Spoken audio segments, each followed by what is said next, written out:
നമ്മുടെ ഇന്നത്തെ topic armed forces ആണ്. ഇന്ത്യൻ സൈനിക വിഭാഗങ്ങളെ കുറിച്ചാണ് നമ്മൾ ഇന്ന് നോക്കാൻ പോകുന്നത്. നമുക്ക് ഡീറ്റെയിൽ ആയിട്ട് നോക്കിയാലോ.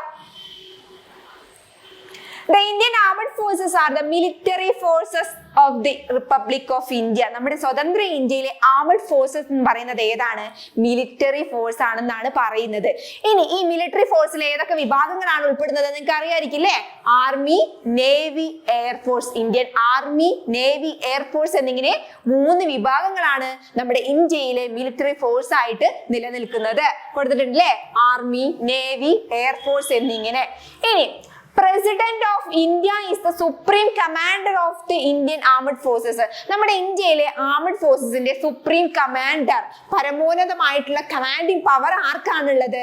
നമ്മുടെ പ്രസിഡന്റ്, രാഷ്ട്രപതിക്കാണ് ഉള്ളത്. അപ്പൊ supreme commander of the armed forces ആരാണ്? പ്രസിഡന്റ് ആണ്. The Indian Armed Forces are under the management of the Ministry of Defence of the Government of India.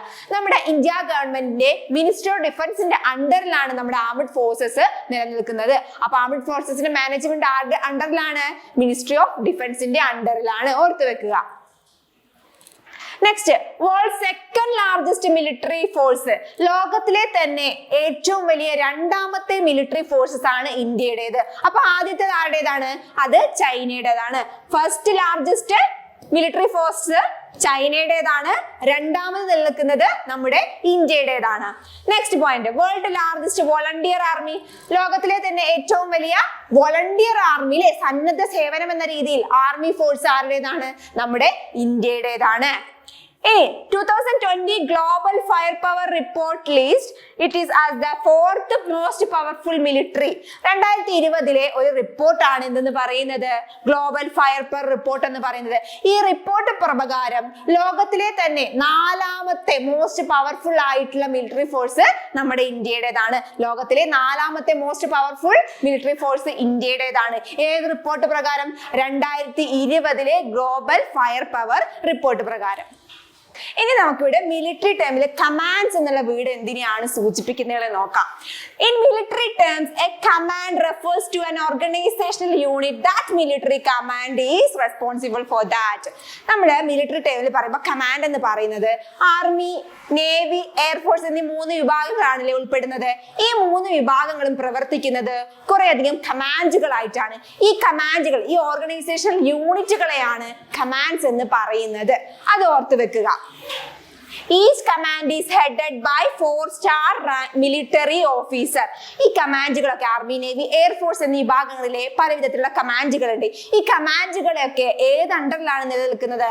4-star ranked ആയിട്ടുള്ള മിലിറ്ററി ഓഫീസേഴ്സിന്റെ അണ്ടറിലാണ് നിലനിൽക്കുന്നത്. ഇനി ആർമിനെ കുറിച്ച് നമുക്ക് നോക്കാം. ഞാൻ നേരത്തെ പറഞ്ഞു, ഓരോ സൈനിക വിഭാഗങ്ങളും ഓരോ കമാൻഡുകളായിട്ടാണ് നിലനിൽക്കുന്നത്. ആർമിയിലേക്ക് നോക്കുമ്പോൾ മൊത്തം 7 കമാൻഡുകളാണ്, 7 കമാൻഡ്സ് ആണ് നിലനിൽക്കുന്നത്. അതിനു മുമ്പ് ഹെഡ് ക്വാർട്ടേഴ്സ് എവിടെയാണെന്ന് കൂടി നോക്കാം. ആർമിയുടെ ഹെഡ് ക്വാർട്ടേഴ്സ് എവിടെയാണ് വരുന്നത്? ന്യൂഡൽഹിയിലാണ് ആർമിയുടെ ഹെഡ് ക്വാർട്ടേഴ്സ് വരുന്നത്. ഇനി നമുക്ക് കമാൻഡ്സ് ഏതൊക്കെയാണെന്ന് നോക്കാം. 7 കമാൻഡുകളാണുള്ളത്. ഫസ്റ്റ് കമാൻഡ് സൗത്തേൺ കമാൻഡ് ആണ്. എവിടെയാണ് സ്ഥിതി ചെയ്യുന്നത്? പൂനെയിലാണ്. Eastern command Kolkata. മൂന്നാമത് വെസ്റ്റേൺ കമാൻഡ് ആണ്, ചണ്ഡിമന്ദിറിലാണ് സ്ഥിതി ചെയ്യുന്നത്. ഫോർത്ത് വൺ സെൻട്രൽ ആണ്. സെൻട്രൽ കമാൻഡ് എവിടെയാണ്? ലക്നൌവിലാണ് സ്ഥിതി ചെയ്യുന്നത്. നോർത്തേൺ കമാൻഡ് ആണ്, ഉത്തംപൂരിലാണ് സ്ഥിതി ചെയ്യുന്നത്. ഇനി സൗത്ത് വെസ്റ്റേൺ കമാൻഡ് ആണ്, ജയ്പൂരിലാണ് ഹെഡ് ക്വാർട്ടേഴ്സ് വരുന്നത്. ആർമി ട്രെയിനിങ് കമാൻഡ് ഷിംലയിലാണ്. Last one army training command ഷിംലയിലാണ് സ്ഥിതി ചെയ്യുന്നത്. ഇനി ഈ കമാൻഡുകളൊക്കെ ആരുടെ അണ്ടറിലാണ് നിലനിൽക്കുന്നത്? Each command is under a general officer commanding in chief. ആർമിയിലെ ജനറൽ ഓഫീസർ കമാൻഡിംഗ് ചീഫിന്റെ അണ്ടറിലാണ് ഈ 7 കമാൻഡുകളും നിലനിൽക്കുന്നത്. അപ്പൊ 7 കമാൻഡുകൾ എവിടെയാണ്? അതിന്റെ ഹെഡ് ക്വാർട്ടേഴ്സ് എന്നുള്ള കാര്യങ്ങൾ നിങ്ങൾ നോക്കി വെക്കുക. ഇനി എവിടെയാണ് ആർമിയുടെ ഹെഡ് ക്വാർട്ടേഴ്സ് വരുന്നത്? ന്യൂഡൽഹിയിലാണ്. കമാൻഡുകളുടെ ഹെഡ് ക്വാർട്ടേഴ്സ് കൂടി ഇതിനൊപ്പം നിങ്ങൾ പഠിച്ചു വെക്കുക. Next, army consist of A number of arms and services. നമ്മുടെ ആർമിയിലേക്ക് നോക്കുമ്പോൾ കുറച്ചധികം ആർംസ് ആൻഡ് സർവീസസ് കൂടി നിലനിൽക്കുന്നുണ്ട്. അത് ഏതൊക്കെയാണെന്ന് കുറച്ചധികം നമുക്ക് നോക്കാം. ആർമഡ് കോപ്സ് ആണ് ഒന്ന് വരുന്നത്. പിന്നെ റെജിമെന്റ് ഓഫ് ആർട്ടിലറി വരുന്നുണ്ട്. മൂന്നാമത് കോപ്സ് ഓഫ് എയർ ഡിഫൻസ് വരുന്നുണ്ട്. നാലാമത് ആർമി ഏവിയേഷൻ കോപ്സ് വരുന്നുണ്ട്. കോപ്സ് ഓഫ് എഞ്ചിനീയേഴ്സ്, സിഗ്നൽസ് വരുന്നുണ്ട്. നെക്സ്റ്റ് വരുന്നത് ഇൻഫൻട്രി വരുന്നുണ്ട്. മെഡിക്കൽ നഴ്സിംഗ് കോപ്സ് വരുന്നുണ്ട്. ആർമി എഡ്യൂക്കേഷണൽ കോർപ്സ് വരുന്നുണ്ട്, കോർപ്സ് ഓഫ് മിലിറ്ററി പോലീസ് എന്നിവ വരുന്നുണ്ട്.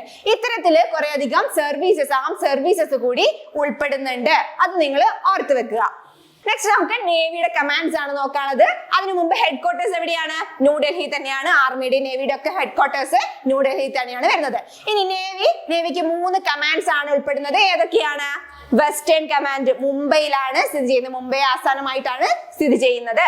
ഈസ്റ്റേൺ കമാൻഡോ വിശാഖപട്ടണത്താണ്. സൗത്തേൺ കമാൻഡ് നമ്മുടെ കേരളത്തിലാണ്, കൊച്ചിയിലാണ് ആസ്ഥാനം വരുന്നത്. Each command is headed by a flag officer commanding in chief. നേവിയിലെ ഫ്ലാഗ് ഓഫീസർ കമാൻഡിംഗ് ഇൻ ചീഫിന്റെ അണ്ടർ, അവരുടെ ഹെഡിലാണ് ഈ കമാൻഡ്സ് ഒക്കെ പ്രവർത്തിക്കുന്നത്. The western and eastern commands are operational commands with their fleets.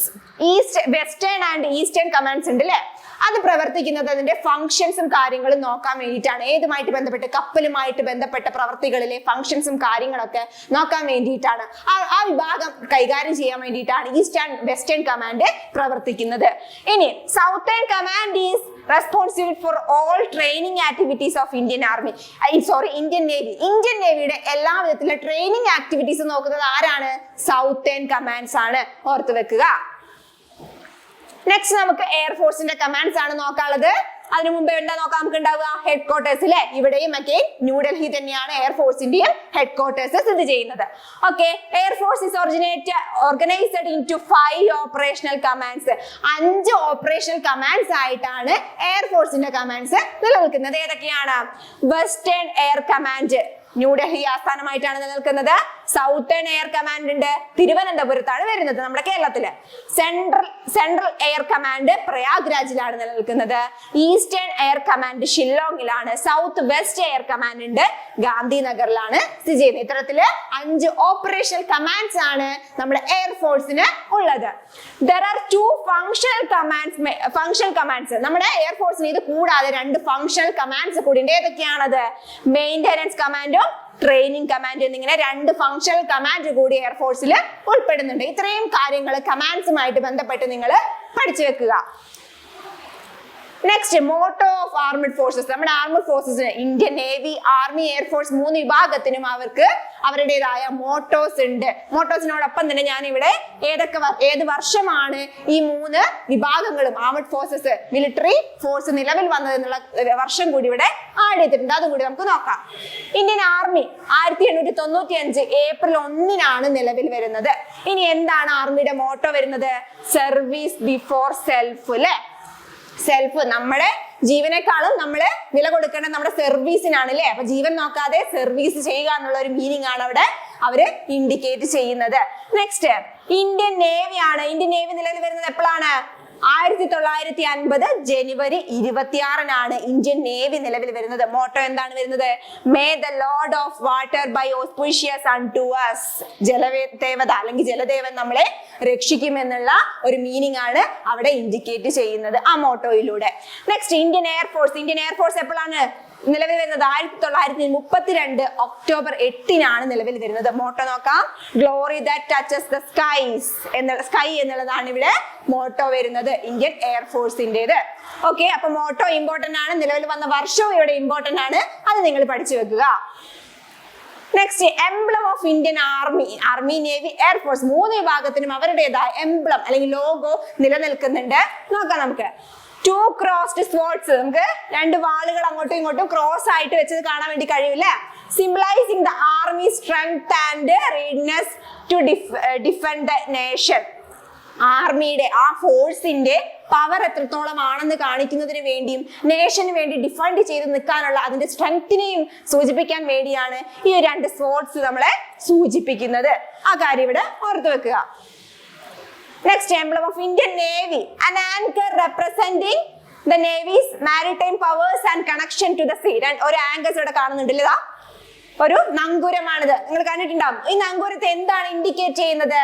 നേവിക്ക് കടലുമായുള്ള ഒരു ബന്ധത്തെ പിന്നെ അവരുടെ പവറിനെയുമാണ് ഇവിടെ ആ നങ്കൂരത്തിലൂടെ അവര് ഇൻഡിക്കേറ്റ് ചെയ്യുന്നത്.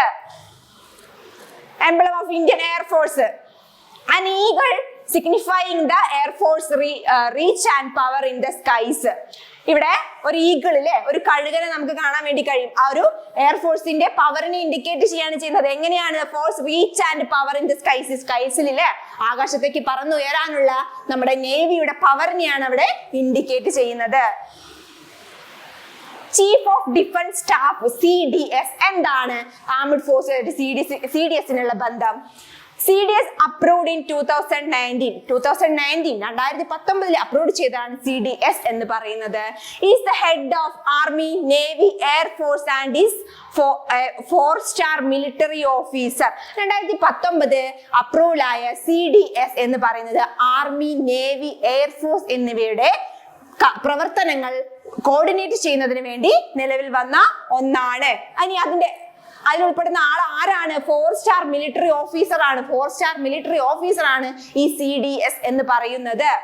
CDS was created to increase efficiency, coordination among the armed forces and reduce duplication. Armed forces duplication reduce ചെയ്യുന്നതിനും അവരുടെ ഇന്ത്യൻ ആർമി, നേവി, എയർഫോഴ്സ് എന്നീ വിഭാഗങ്ങളിലെ പ്രവർത്തനങ്ങൾ കോർഡിനേറ്റ് ചെയ്യുന്നതിനും വേണ്ടിയാണ് CDS നിലനിൽക്കുന്നത്. To head the Department of Military Affairs, DMA, Military Affairs ന്റെ head ആണ് ആരെന്ന് പറയുന്നത്? CDS എന്ന് പറയുന്നത്. And in Ministry of Defense and Function its secretary. Ministry of ഡിഫൻസിന്റെ ഫംഗ്ഷൻ സെക്രട്ടറി എന്ന നിലയിൽ നിന്ന് അതിന്റെ ഫംഗ്ഷൻസ് നോക്കുന്നതും ആരാണ്? CDS ആണ്. To act as the principal military advisor. Military advisor ആരാണ്? CDS ആണ്. Defence minister on all trial service matters. നമ്മുടെ ആർമി, നേവി, എയർഫോഴ്സിന്റെ എല്ലാ സർവീസ് മാറ്റേഴ്സ് ഉണ്ട് അല്ലെ, ഇതിനൊക്കെ നമ്മുടെ ഡിഫൻസ് മിനിസ്റ്റർക്ക് പറഞ്ഞ് ആ ഒരു അഡ്വൈസും കാര്യങ്ങളൊക്കെ നൽകുന്നത് ആരാണ്? നമ്മുടെ CDS ആണ്. To function as the permanent chairman of the chief of staff committee and administrate the tri-service organization agencies commands. നമ്മുടെ പെർമനന്റ് ചെയർമാൻ, ചീഫ് ഓഫ് സ്റ്റാഫ്സിന്റെ പെർമനന്റ് ചെയർമാൻ ആണ് CDS എന്ന് പറയുന്നത്. ആ ഒരു പൊസിഷനിൽ നിന്നുകൊണ്ട് എല്ലാ കാര്യങ്ങളും ട്രൈ സർവീസിന്റെ ആർമി, നേവി, എയർഫോഴ്സിന്റെ എല്ലാ കാര്യങ്ങളും കൈകാര്യം ചെയ്യുന്നത് CDS ആണ്. അതുപോലെ തന്നെ എന്താണ് ഇവിടെ ചെയ്യുന്നത്? ട്രൈ സർവീസ് ഓർഗനൈസേഷൻസ്, ഏജൻസി, കമാൻഡ്സും കാര്യങ്ങളൊക്കെ നോക്കുന്നത് CDS ആണ്. ഇനി കമ്മീഷൻ റാങ്ക്സ് ഇൻ ഡിഫൻസ് സർവീസിൽ നമ്മുടെ ഡിഫൻസ് ആർമി, നേവി, എയർഫോഴ്സ് ആയിട്ട് കുറെ റാങ്കുകൾ ഉണ്ട് അല്ലെ. ഓരോ പൊസിഷനും ഓരോ റാങ്കുകൾ കൊടുത്തിട്ടുണ്ട്. അതില് കമ്മീഷൻഡ് റാങ്ക്സ് ആണ് കൊടുത്തിട്ടുള്ളത്. വേറെയും റാങ്ക്സ് ഉണ്ട്, അൺകമ്മീഷൻഡ് റാങ്ക്സും കാര്യങ്ങളും വേറെ ഉണ്ട്. ഹൈലി നിൽക്കുന്ന കമ്മീഷൻഡ് റാങ്ക്സ് ആണ് ഇവിടെ കൊടുത്തിട്ടുള്ളത്. ഇമ്പോർട്ടന്റ് ആയിട്ടാണ് ഇവിടെ. ആർമിയുടെ എങ്ങനെയാണ് വരുന്നത് റാങ്ക്? ഫസ്റ്റ് ജനറൽ ആണ് വരുന്നത്, ജനറൽ. പിന്നെ ലെഫ്റ്റനന്റ് ജനറൽ വരുന്നു. മൂന്നാമത് മേജർ ജനറൽ ആണ് വരുന്നത്. നാലാമത് ബ്രിഗേഡിയർ എന്നുള്ള റാങ്ക് ആണ് വരുന്നത്. അവിടെയോ കേണൽ എന്ന റാങ്ക് ആണ് അടുത്തത് വരുന്നത്. അടുത്ത റാങ്ക് എന്താണ്? ലെഫ്റ്റനന്റ് കേണൽ ആണ്. നെക്സ്റ്റ് മേജർ റാങ്ക് ആണ്, ക്യാപ്റ്റൻ. അടുത്ത റാങ്ക് ലാസ്റ്റ് വണ് ലെഫ്റ്റനന്റ് എന്നുള്ള റാങ്ക് ആണ് വരുന്നത്. ഇനി നേവിയിലേക്ക് പോകുമ്പോഴോ അഡ്മിറൽ എന്നുള്ള റാങ്ക് ആണ് ഫസ്റ്റ് വരുന്നത്. സെക്കൻഡ് വണ്ണോ വൈസ് അഡ്മിറൽ എന്നുള്ള റാങ്ക് ആണ് വരുന്നത്.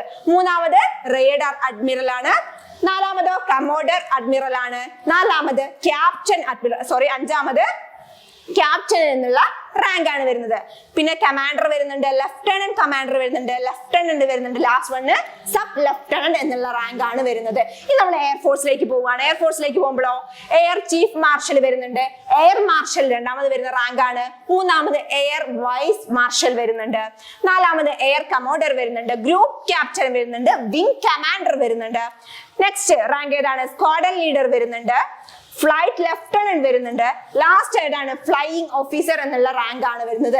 ഇത്തരത്തിലാണ് കമ്മീഷൻ റാങ്ക്സ് നമ്മുടെ ആർമഡ് ഫോഴ്സസിൽ, മിലിറ്ററി ഫോഴ്സസിൽ ഉൾപ്പെടുന്നത്. ഇത് കൂടാതെയും റാങ്ക്സ് ഉണ്ട്, കമ്മീഷൻ റാങ്ക്സ് ആണ് ഇവിടെ പറഞ്ഞു വെച്ചിട്ടുള്ളത്. അപ്പൊ നിങ്ങൾ ഇത്രയും കാര്യങ്ങൾ ആർമഡ് ഫോഴ്സസ് ആയിട്ട് ബന്ധപ്പെട്ട് നമ്മുടെ ഇന്ത്യൻ മിലിറ്ററി ഫോഴ്സിനെ കുറിച്ച് പ്രധാനമായും പഠിച്ചു വെക്കുക. അപ്പൊ അടുത്തൊരു ടോപ്പിക്കായിട്ട് വീണ്ടും കാണാം.